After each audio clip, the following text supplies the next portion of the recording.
Do you have a mile-long to-do list that you feel like you're just constantly working and doing so much, but sales aren't really where you want them to be? So then you're feeling really frustrated, maybe even scared a little, like I'm not selling, I'm not making a profit. I feel like I'm just working all the time. I'm getting burned out. What am I to do? If you resonate with any of that, then this episode is for you. We are here for our special retail therapy segment, and Ronda and I are joined with mother daughter duo Angie and Alyssa. And we cover a lot in today's episode to really help support these ladies see more sales, see more balance in their life or more harmony in their life, understanding tools that they need and systems they need, what they need to accomplish to actually build the business versus just constantly checking off tasks. One thing that I wrote down from this, I took actually a lot of notes from this episode. I needed it too. I am a small business owner who I get lost in the weeds sometimes, and it's hard to come out and be like, wait, am I actually spending time on what I need to be spending? And I wrote down how we have the sense of accomplishment from tasks getting done. And I am so that person. I have my Asana, I've got my to-do list, and man, I'm just like getting tasks done all day long. But is it actually helping hit our success metrics and helping move the business where I want it to be? And so I think that can resonate with you listening to this possibly because you're also a small business owner. We have a million tasks, and that's definitely something that was happening with Angie and Alyssa. So I'm so excited for you to tune in and hear these systems and tools and advice that Rhonda and I give them. It's packed, and I just can't wait to hear an update from them because I think it could be a game changer. All right, that's it. Let's dive in.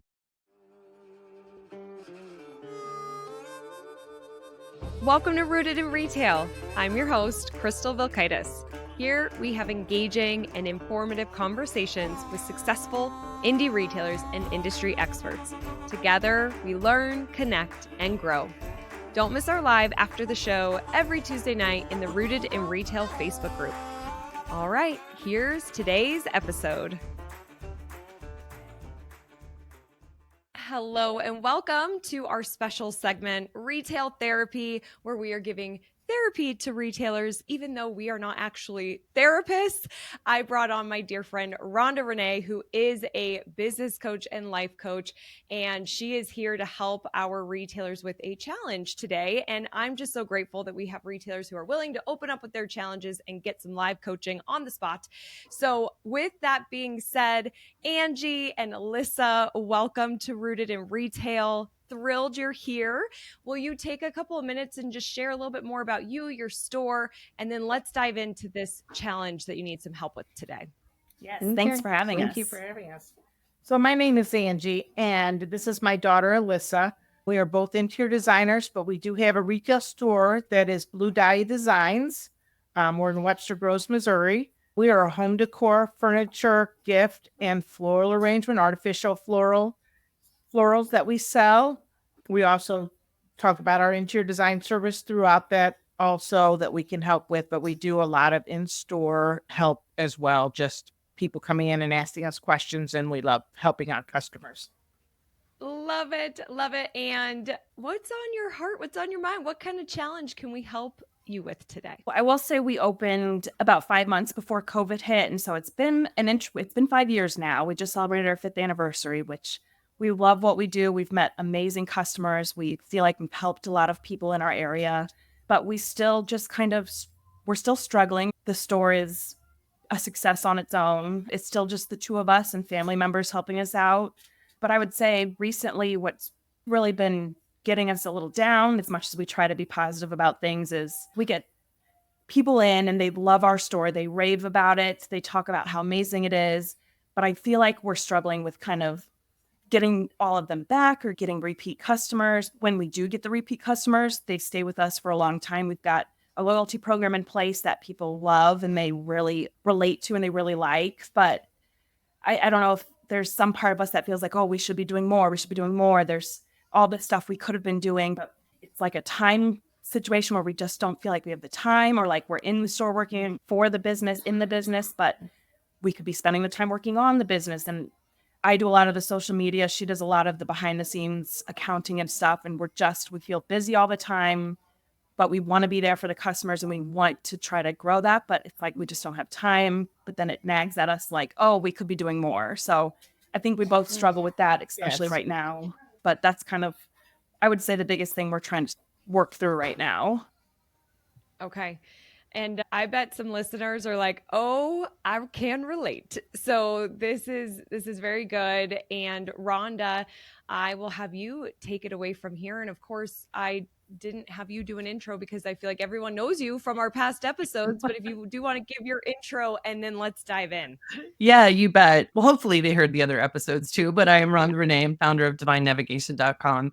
And while I am a business coach, it always comes from the underlying, what I refer to as internal obstacles as much as external obstacles, because it's not just knowing what we could or should be doing. It's the things that are keeping us from doing that. So while I am not a licensed therapist, we can go in that neighborhood, right? to see what might be inhibiting what else there could be. The first thing that I noticed in what you shared, Alyssa, was this concept of success. And I feel like it's come up several times in our other conversations as well, of like, what is the notion of success? So how about you answer that question first? Like, what would the criteria be to have the store be successful, which is such a nebulous word?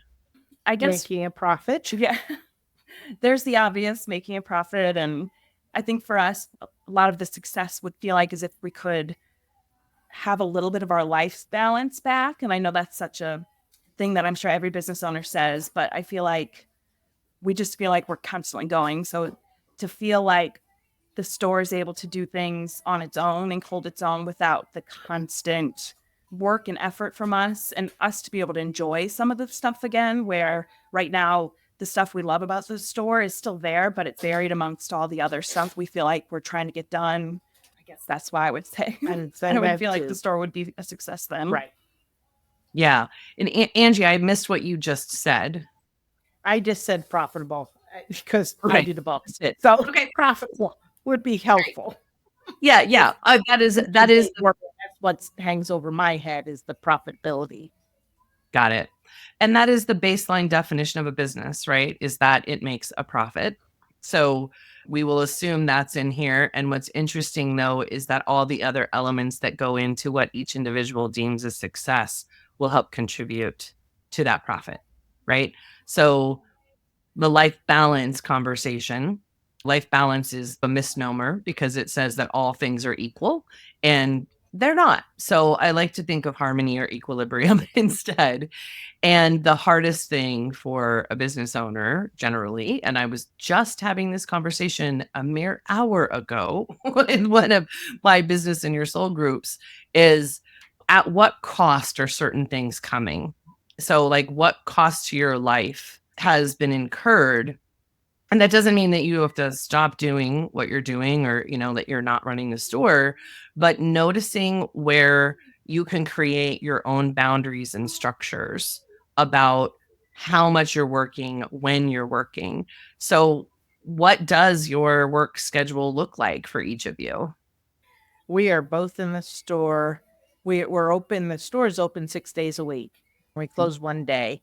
We try to get a second day in the week, but that doesn't always happen. We do workshops, and we're both still interior designers. So besides our full schedule of the store, we have outside work, or we have workshops at night that we're sticking around for. We do some Facebook Lives that happen at night, so we're there too. So our hours are between 60 and when now with the holiday season coming up for Christmas, Yeah. I would say every day we're 6 hours, 6 days a week we're there, but we have 3 nights or even 4 nights sometimes that we're working late because of events, workshops. And I noticed we both definitely take work home with us. And I think that's probably something we should be working on. But we definitely both take that work home with us and either physically actually do work, or we're both anxious people, I would say. So there's a lot of that worry that's constantly with us too. even after hours, even on our days off. We're just both constantly thinking about it. We're mother and daughter, but when we hang out, most of the conversation is still always about the business, which we still love because we love what we do. But I would say that's something we both tend to do. Right. It's hard to Mhm. step away when you're working that many hours. It's hard to even have downtime. Yeah, well, there's actually a physiological reason for that, right? Because your brain gets going in a certain direction. And scientifically, it's actually been proven that humans basically have a 72-hour memory. So if you're going to feel like you actually had time off, it needs to be 3 full days. Sorry. I know. And during that time, you're not working, you are not thinking about work. You need to distract yourself another way if you need a distraction. But I mean, it's a physiological piece.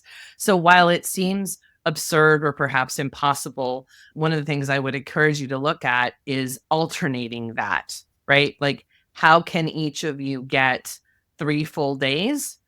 Maybe once a month. Just start with once a month or even once a quarter.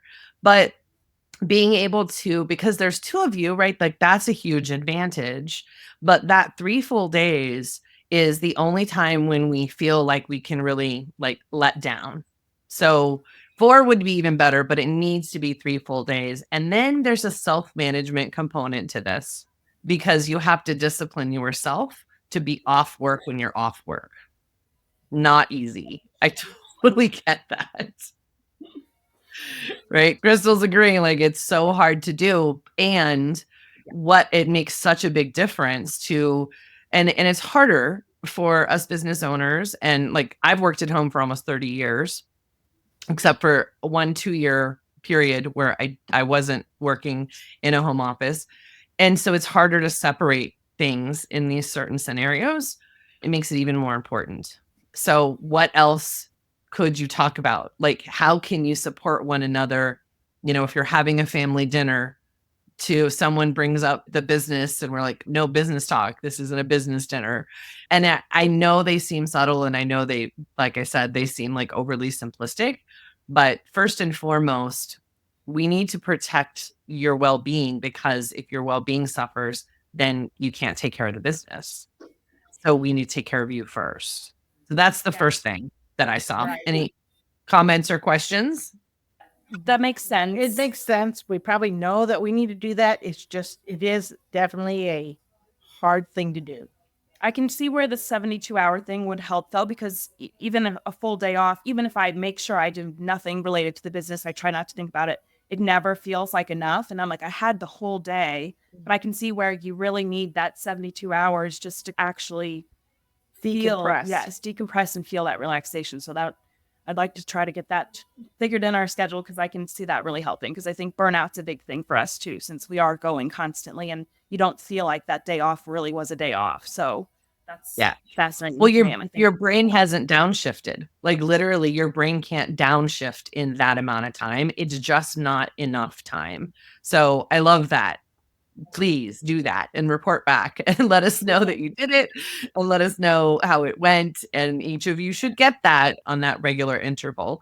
The other thing, Rhonda, yeah, real quick before you move on, I just want to add in my own personal experience with this, where I have taken those breaks and have had like that time off, which was really hard, but then it so re-energized me to where I came back to the business with new ideas, fresh perspective, better understanding of where I'm wasting time, of where I should be spending my time, the energy to get some of the things done. And that's just as a fly on the wall here, hearing you guys talk about like there's a million things we have to do in a million different directions. And it seems like you just don't even have the energy to do it. And then I'd be curious if you've got that clear brain that's really focusing on the right things. So I just want to like double tap on the 3 days off. I think it feels like it's really hard to do. And I'm sure listeners right now are like, oh my gosh, I could never take 3 days. It could be a game changer for the business though. And if that means you have to close, I'm sure people have mixed reviews on this, but I feel like if you have to close your store for 3 days, or maybe it's just one so you can divvy up or whatever, but if you can do that to really recharge and come back fresh, I just know it's been a game changer for me and my business. You can. Okay. Good to know. yeah, really good. Really good points. And this next piece actually kind of connects to giving yourself the 3 days off. There's this delusion that one day we'll catch up and our whole to-do list will be done. Right. And then that's the time when we can feel the celebration and the accomplishment of everything we've done, and we can let ourselves have a day off. I hate to break it to you, but the to-do list is never ending. There is not a time when you will be caught up. You will be done here on this earth when all of your to-dos are complete. And so we're not rushing to that moment. It's reorienting the relationship to the tasks and not letting all of the tasks or the only sense of accomplishment be getting all of the details done. This is where we have to, as business owners, prioritize based on our values and our ideals and our objectives and targets that we are going for in the business without sacrificing your well-being. Reorient our role in things, right? And how we relate to that to-do list. So I'm just thinking about one story in particular with a client where like she didn't have room to get new clients on her schedule, but because like her QuickBooks was always up to date. It's like, hire a bookkeeper for that. Like what are the priorities? What are the profit-making priorities? I don't know what tasks these might be, but what are the ones that actually could be batched and done all at once later? So that maybe it's not done every day, every week, but it's more efficient actually to do it less frequently. That opens up a spaciousness for something more creative or strategic to be given focus and attention to. Does that make sense? Yes. Can you think of anything? As far as the batch thing, I've been working on trying to come up with a system as far as like social media and marketing. I know I've listened to a bunch of the stuff Crystal and her team has taught. And I've finally, I think, started to get a little bit of that batching started. So that like one day is focused on one specific type of social media, or like I focus on my website, or we do a ton of events. So to focus in on just the events and get those tasks done, I think that's something I do need to focus more on. Even though I've started, I think it could definitely tweak a little, but I think that's one that would help me out at least. Right. Cool. Angie, do you have anything on your plate? Mine would be, and I'm the financial side. I'm stuck with the financial side. It's not my favorite thing to do. But so that tends to do, well, I'll reconcile a little bit of it, and then I'll wait another day and reconcile another part of it. And then maybe I need to look at it but I don't want to do it all in one day. And putting it all together, and it wouldn't take long if I just did it all together. Probably wouldn't have to collect everything back again to get ready to start doing it again. Be easier to just say, okay, I'm focusing this day. I'm just getting the reconciling done and all the other financial things we're working on, and just do it. And then it's off my head. That's perfect. And think about when you do it little bits at a time, it's burdening you the whole time. So think about it as I'm either doing it all now or I'm not doing it. Again, it's an orientation of how you're thinking about things and how you're holding things, that I'm either doing it or I'm not doing it. So if I'm not doing the books, I'm not thinking about doing the books. Right. Because I'm not doing the books. But when you split it up that way, and especially it sounds like you have to like put everything away and then bring it back out. And right, there's a lift energetically that's required when you're stopping and starting. And it's a very inefficient way to do it. And so ironically, if you did it all at once, it will feel like less like you're doing it all the time, because you're not doing it all the time when it's your least favorite thing to do.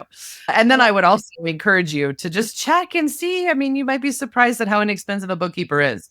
If there's something you really hate in the business, what is it that you could be doing with your life force that could be pumping into the store in an entirely different way? True. I like what you said though about so big. Either do it or don't do it, because I agree that there's certain things that we spread out to maybe think, oh, I only do a little bit today, but you're right. You think about that the whole week long, and it's just hanging over your head. Oh my gosh, I got to get back to that. When can I go back to that? And then it's on your brain versus the other things also. Get it done, and then that leaves the other days for that really good hard focus on something else. I like that a lot. something you want to do, right? So think about this on the flip side. So if you, in that batching and that being more efficient in tasks that aren't your favorite, what else would you do? What would you put into that found space? Because you're more efficient, you're not coming in and out of those tasks, right? What might be inspired to bring in that helps with some of the other concerns? Right. Well, yeah, I mean, the whole thought, I've so been there, Angie, where there is something that I just do not want to do, but I know I have to, and I put it off, or I do a little bit, and I'll just come back to this tomorrow. And that whole like procrastinating or putting something off till tomorrow gives us an actual win, a feeling of like, what's the word? Of not achievement, but like relief that I don't have to do it today. But then you have to go back into it tomorrow and redo the whole thing, which is so draining and doesn't give you the energy for the things that really are going to build your business and that really do matter. And I also read a stat, this isn't going to be exactly quoted perfectly, but something that it takes 5 to 15 minutes every time we start a task, like we get distracted, we go do something else, and then we come back to it. It takes 5 to 15 minutes to actually focus and get back in. So if you're doing that 3 times a week, that's 15 to 45 minutes that you're just losing because you're not knocking that out. And I bet that's just one example with the books, right? Like there's probably several other things. And then I have another thought, but I'm gonna write it down because I'm wondering if you're gonna go there first, Rhonda. So I'll okay. Who knows? I know. Who knows? The other idea along these lines that came up for me is, again, when there's 2 of you and it's sort of impromptu and you can sneak things in the cracks. I'm wondering how many times in a day or a week one of you has an idea or concern and you just go to the other person right in the moment and stop whatever they're doing. That's a big thing for us. We're working on. That is definitely me. I'm a talker. So there is times when Alyssa looks at me and she goes, I need to focus, Mom. So we have been trying to get a little better. I've been trying to make a little list on the side, but that even was a process too, because I'd write one word and I'd be going back to him like, well, I don't remember what this was about. And so I've had to really detail my list, Frank. Okay, I can put the one word, but detail it. I need to get a price now. I put bird and then I'm like, what is bird? I don't know bird. And then it's like, I need a price for that bird over at the counter. So I have to be a little more. Sentences, Angie. Yes, because my thoughts, I can really handle a lot of thoughts. And I will like talk about one thing and I will immediately jump into another. And she's like, Mom, I don't know what you're talking about. And I'm like, well, I've already moved on. But I'll be working on the thing we just talked about needing to get done. So she'll say what we need to get done. I'm working on it. And then all of a sudden she's moving on. And I'm like, I have to do what we just talked about. So, yeah. Do you like, have like a one specific time and day a week where you powwow about the things that need to be addressed? Or does it happen ad hoc like this? We haven't picked a day yet because we try to give each other a day off during the week. So like our schedule's so random. So it's been hard to like designate a specific day. Because we have workshops some nights, some weeks. And then, so there's things happening during the day, during the night. And you're like, so each week we have to say, okay, when is there availability that maybe we can have a second day off somewhere, even if it's a partial day off. But not a day. I'm not talking about a day off. I'm just talking about like a specific powwow, right? So maybe before the store opens or something like that. I don't know where you can fit it in, but it's going to transform your world if you choose a time and don't let anything get in the way of that time. And B, instead of running from one thing to the next, maybe depending on what systems you use, like using a Google Doc or something where you can both add to the list in different categories so that when you come in, it isn't just based on the order that you thought of them, but it's really like the thing that's going to make the biggest difference.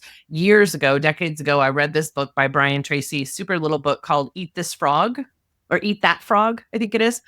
And it comes from a Mark Twain quote that says, if you eat a frog first thing in the morning, basically, like the worst part of the day is over. And it was translated into productivity. And it's not necessarily the worst thing, but it's the thing that'll make the biggest difference. Because there's prioritizing. so many little details, and you can lose the forest for the trees when we are doing the random ad hoc kind of experience. So that's just another suggestion. And then the other thing that, and now I feel like a little bit of pressure because I'm like, well, I want to say the thing that Crystal was going to say, make sure that I get it. Did you have anything else you wanted to add to that, what I just shared, Crystal? No, that's perfect. Love it. Okay. So the other thing that just keeps coming to me is like, what was the purpose of the store in the first place? You're both interior designers. What was your vision for what the store was really about? It's all about helping our customers, Yes. helping them create the home that they want, the home they love, somewhere they love being in. And I think a lot of times interior designers aren't accessible to people, to just the average Joe person, and they struggle. We're both people, if that makes sense. We love talking to people. So we like that we encourage that they bring in their phone with pictures of their house and we talk about it. Or if they come in and say, oh my gosh, I like this vignette that you made. How did you do that? I mean, we love talking about all of that. So just being an interior designer, that was really great doing. But I think we see more people, we talk to more people. I think we help more people in this way. So I'm going to say something that might be a little challenging, because one of the aspects here of what I think is not necessarily working is that in essence, you took this skill as an interior designer and you ended up giving away that skill for free to anybody coming into the store. And it doesn't have to be a bad thing. There might be some possibility about how to reorient again yourself to how you're thinking about it. It's great to serve more people, but if it means that you're in sacrifice, what's the point of that? So if the store is as a marketing tool to market your interior design services, then the load we put on the store itself is a little bit different than if the store is a profit center as a retail store and is supposed to work in this way. And I think the answer is probably a little bit of both. And I loved hearing that you're doing workshops, because when I looked at your website weeks ago, that's one of the things I wondered was like, okay, I know there's an interior design piece here, but I would encourage you to consider how accessible you are to the people that just walk in the door.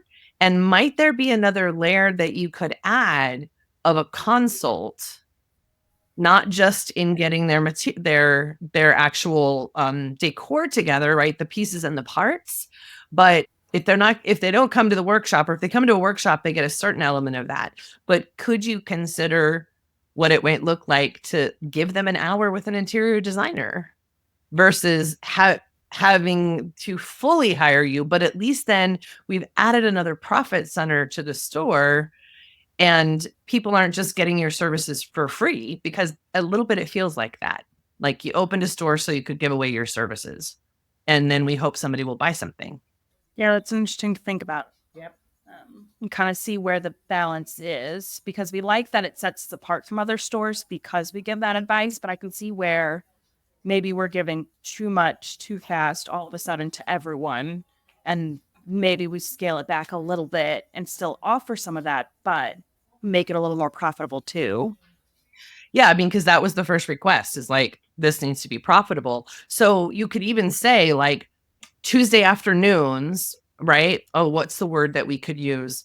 Basically, like, this is the time you can meet with a designer, right? And just like have a line or have a slot. So if you want to keep doing it in the store, these are just ideas, right? I don't know which is going to be the right one for you. Sort of like office hours. But again, I want a sexier name that's just not coming to me at the moment. That here's the time when sort of like the doctor is in, but the designer is in. And then that way you're also able, like, there's the people who can just be happy coming to buy their things. And then there's the opportunity to give some guidance, but then also maybe go into more of a full paid consult, or even have an interior design job come out of it. Yeah, I like that. I like that. Because my sense, you're not just a retail store. And that's one of the things that's really different for you, is because there's actually a service that's connected with this. And in opening the store, you've ended up making the service completely free. And to a degree, that's great, and it's fine. And when we talk about, okay, but this is also a business, how are we making this profitable and taking care of the two of you while you're taking care of everybody else? Yeah, I like that. Never thought of it that way, but it makes a lot of sense when you put it that way. Of we just give it all away, and it would be helpful to separate it out a little bit more. Right. Yeah, I like that a lot. Well, not to maybe help in that area. I can see, like, you're the experts. You have all this information and knowledge that a lot of home decor stores don't have. So that is what makes you different. And that's something that you really enjoy. So I think that there's such a great opportunity, which I'm sure you're doing this on your social media. Give interior design tips, but they're very timely and they're more broad. You're not helping people with their specific issue. So if I hate my office space, let's say, but you're doing this whole office series on making your home office a place you love, you feel productive, like what are those things that they would need? And then that person watching is like, I need them to do my office because the people that don't want to do it themselves, that's me. I just want to hire the experts. I want them to come in, tell me what colors, where should I put stuff? Like we bought a model home fully furnished and decorated and moved right in because we didn't want to do any of that. Like, so there's people like me obviously out there, and then they love those tips. And it actually really makes me think of Tanner the Planter. I don't know if you've heard of him. I follow. But he was actually at the Retail Success Summit. He has all this education in plants. He has 1.8 million TikTok followers and 500,000 Instagram followers because he'll just give like one tip on one kind of plant. And it's him talking to the camera. And I saw you ladies aren't afraid of being on camera. You're doing it. You're doing your lives, which is awesome. But I think that doing like really creating that content batch record where you have 10 tips that are very general that can really help your customers. But then when they're coming in the store, if they're really trying to get that one-to-one, that's that consultation, or that's when the designers are in, or that's something you just book right now. We have 3 slots available for next month. Like we fill up fast, create the exclusivity to actually work with you in that play in that level, but they'll still get that education from you through your content or your workshops that they buy tickets to. So I think that could be, check out, it said you already follow him. Like I could see you doing something similar just in the interior design world and still connecting the two. You know, you'll have to keep us posted on how that goes. Okay. Yeah, I like that a lot. I think that is actually something we could implement. And I could see that really helping also just our sanity some days too. Yes, hopefully. Yeah. And then one thing I'll add that I was thinking earlier is, I don't know if this is what's happening at all, but I can only say this because I do it myself. I'm speaking from experience as a small business owner. I also have a million tasks, and I will find myself doing the tasks that are like easier to get done or are safer to do or that I feel comfortable doing. Even if I don't necessarily like them, I feel comfortable. Right. And what I'm not doing is revenue driving tasks, is building the business, is sending the scary emails for partnerships or sales, booking sales calls, getting new speaker gigs. I'm not eating that frog, like Rhonda said. And so when you talked about in the very beginning, like you're not getting repeat customers. Well, first of all, just know that's one of the hardest things for retail stores in general is to get somebody to come back a second time. It's something like 60 or 70% of people never come back again. Wow. So that is like a task that you have to work at as a retailer. But once you get them back a second time, they're way more likely to come back a third and a fourth from there. So that second time is the hardest time. So that frog could be clienteling. You're calling 10 clients a day. Hey, we did your tablescape for Thanksgiving last year. What are you doing this year? Like we're really trying to book out our schedule for interior design work. You have your loyalty program. Are you calling your top 5 loyal people every day? Or are you in just looking at them and, hey, I thought of you. I know you bought this. We just got this in. Do you want to come by? I can even deliver it for you. Like really working and clienteling to get the sale. Because that sounds like that's one of the hardest things right now is we need money in the door. And so that's your frog. And so my curiosity is, are we resisting the hard thing. And sometimes that resistance can come from fear of success, of it working. And sometimes it can also come from fear of failure. What if I do put myself out there and people still don't buy? Well, I'm not going to put myself out there to protect myself. So I think it would be great to do some of that internal journaling and exploring of why are we resisting eating the frog?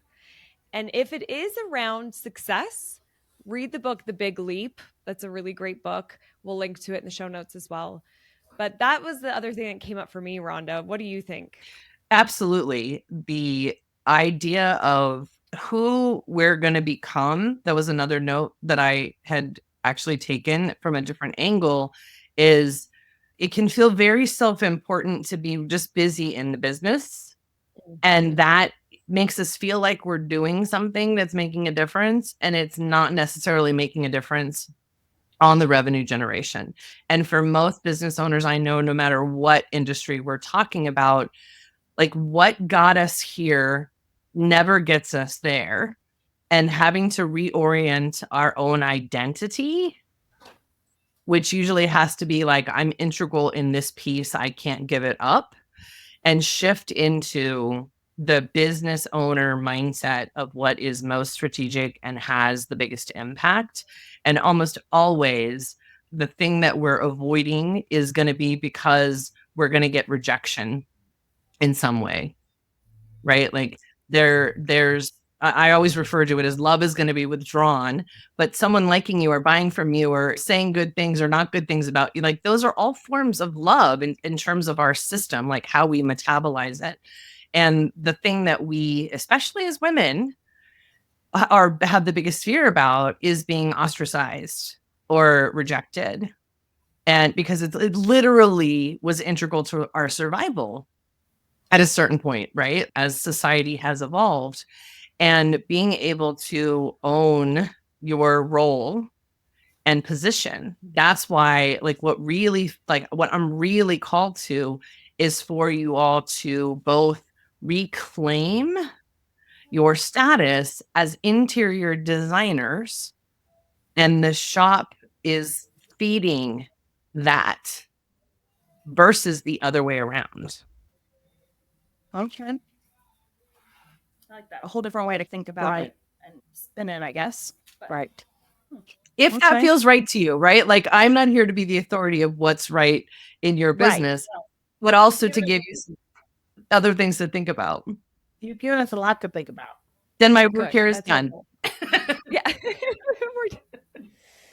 I am curious, ladies, to hear from you. Did anything come up for you when we were talking about the resisting the harder things, eating the frog, some of that stuff? Like what came up for you during that? I think that for me, it's some of the networking things that we have ideas and then we don't get into it because that means that I'm going to have to put myself out there, do a little networking, do some things that I don't really feel as comfortable with. And then it goes by the wayside. And we're like, well, that would have been a cool event if we would have taken the time to do it. I would agree. We're both people. We like our customers and we like talking with them, but we're not networking kind of people. Like it feels wrong sometimes. And I think that's where we go, oh, it's uncomfortable. Like I don't want to go to these networking events or do these networking activities. And then, like you said, maybe the fear of failure or rejection of that kind of situation that we're not comfortable with. I can definitely see we both do that because we come up with all these ideas, like she said, and it's, oh, that would have been great, or oh, we'll do that. But then time comes closer and then we run out of time to get done. And so it's like, oh, we just didn't have time. We procrastinated doing it. Yeah. Versus, I mean, Right. Of course there is no time, but could you have made time? Probably. We just procrastinated on it and said, okay, we'll do that another time. We had other more important things to do. But like you said, maybe that's not true because that's the revenue building versus we're doing the comfortable things that, yeah, they need to get done, but they could have gone a little bit more by the wayside versus the revenue building activity. Exactly. Yeah. Well, and I wonder too, like, because especially since you have the service aspect and the store, networking is a really great place for you to build your business, but it is uncomfortable. It does take the time. So maybe a success metric for you, a goal is that we're going to go to 2 networking events a month. And just like, that's a goal that we got to hit. similar to we got to check off all the tasks. We're going to hit this goal. And really, I would encourage you looking at the list and your calendar and making sure you eat the frog first. Like, what is going to be a revenue driving initiative that I'm going to do first thing every day? And block, is it 30 minutes? Is it an hour? When that could be a max, and you're focused on that. And then you can go in to everything else. And I think you will start to get some clarity on the stuff that either doesn't need you or doesn't need to be as often. And I will tell you, also speaking from experience, that we can waste a lot of time talking about the ideas or talking with each other and chatting about things and getting off track and all that, if you add those hours up, you could have 5 hours in that week of contacting and talking to your customers and working that list. It's amazing how we can just lose the time, but it's fun. It's fun to chat. It's fun to brainstorm. That's all really fun and easy. But actually doing the work is where you'll see the results, and you're going to get way more satisfaction once you start seeing those results and using the time wisely. But I feel like it's just some small tweaks. Honestly, it really is just a little bit of a small tweak. It's not a huge change that you have to do here that you can see a big difference in your business. Yeah, you guys have definitely helped us break it down into some things that I feel like we maybe knew that those were our issues, but we haven't been able to come up with ways to fix that, or like just really spotlighting some of those more important issues. I think that we've either not thought of or just glossed over, thinking, oh, well, if that'll work itself out. But you guys really helped like spotlight those issues and what to do about them. I think that was really helpful, actually. So now we had to sit down and schedule that in to talk about all these things you said. Honestly, that was one of the best things that I think that was said in this session, as simple as that is, of doing a scheduled meeting that you commit to. It's non-negotiable. You have an agenda. You've stored ideas on throughout the week. So it's efficient, it's laser, and you guys are on the same page. It could be your same page meeting or however you want to title that. But I just think that now it comes to accountability. Often we do know the issue. We know what we're doing wrong. It's just, we don't want to change is really uncomfortable. The unknown is really, there's a lot of fear. How is that going to be if I do change? And just having small little things is how we can best create that change and change our habits and our structure and our schedule. I think will really go a long way for you ladies. And you got to keep us posted. Like, I really want to hear what's going on. Yeah. Good. Yeah. Awesome. Anything else, Rhonda, on your end? No, I think they have plenty to play with. And I just encourage you to find the way that does work for you. And there are some simple fixes, and you got this. Thank you. Thank you, guys. And I will echo that. You so got this. And thank you for sharing and being here and opening up, and keep us posted. I've watched your lives. You have a gorgeous store. You have your talents. I love the mom-daughter duo. You're great on camera. You have a lot of strengths working in your favor. So I just know that your success it's going to happen. Like, it's there for you to take. And I'm excited to watch you ladies grow. So thank you for being here, and keep us posted. Okay, we will. Thank you so much. Thank you. Awesome. Everyone, thanks for tuning in. Remember that I'm rooting for your success. Have a great week ahead. Bye. Bye. Bye. Thank you so much for being here. It means the world to me. Don't forget to join the Rise and Shine newsletter, which is social media news you need to know, sent via email every Monday morning.